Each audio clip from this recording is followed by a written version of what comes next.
¿Qué tal? Vamos a ver en esta clase nuestro primer tipo de ciclo, el conocido como for.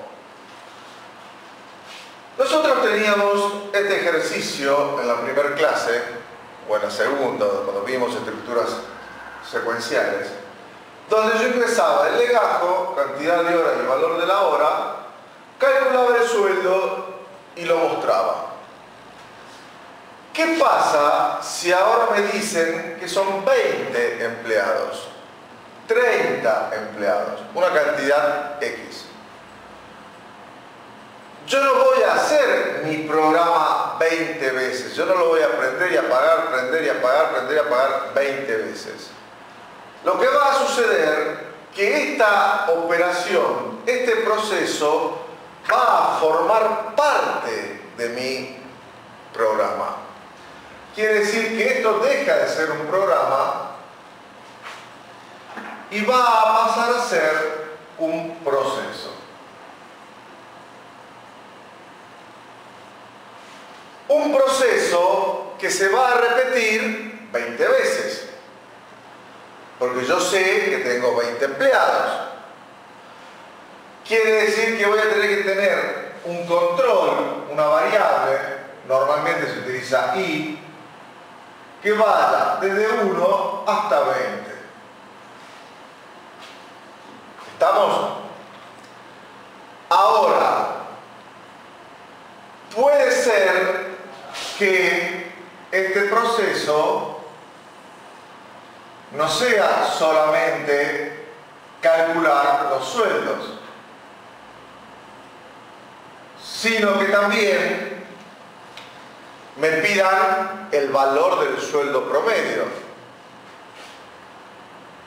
Significa que cuando yo termine de calcular cada sueldo, los voy a tener que ir acumulando y luego voy a tener que calcular el promedio. Quiere decir que una vez que yo termino los 20 sueldos, tendré otro proceso que podemos llamarlo fin, a donde yo diré que el promedio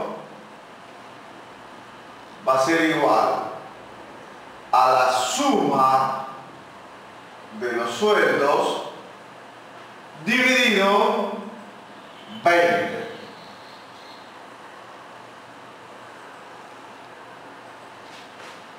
Y voy a imprimir ese promedio.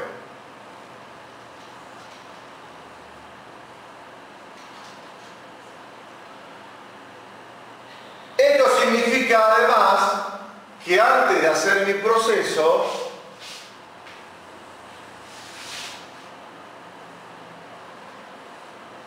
yo a lo mejor tengo que hacer otro procesito. ¿Para qué?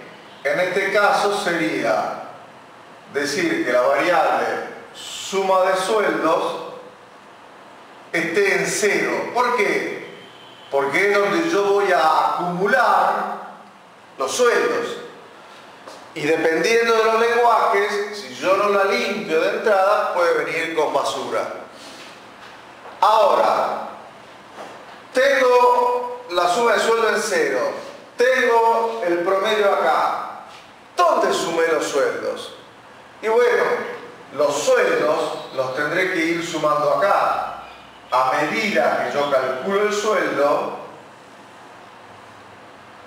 lo voy a ir sumando. O sea, diré que suma de sueldo es igual a lo que había en suma de sueldo más el sueldo que acabo de calcular.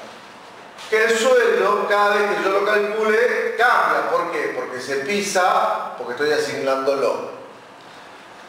Y esto sería un ciclo for, donde yo conozco la cantidad de veces que se va a hacer mi promedio y que implica que la entrada de datos va a ser lo primero que yo tengo que hacer dentro de mi proceso. ¿Estamos? Vamos a ver ahora cómo sería esto en una forma genérica. En una forma genérica. Supongamos que me dicen N empleados. Es esto mismo, donde yo diré de 1 a N,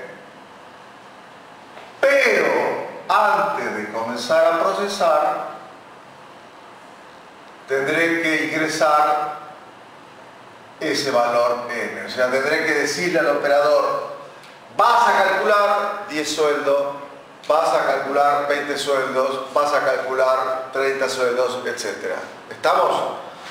Muy bien. Este es el ciclo for. Después en la próxima clase veremos el ciclo while.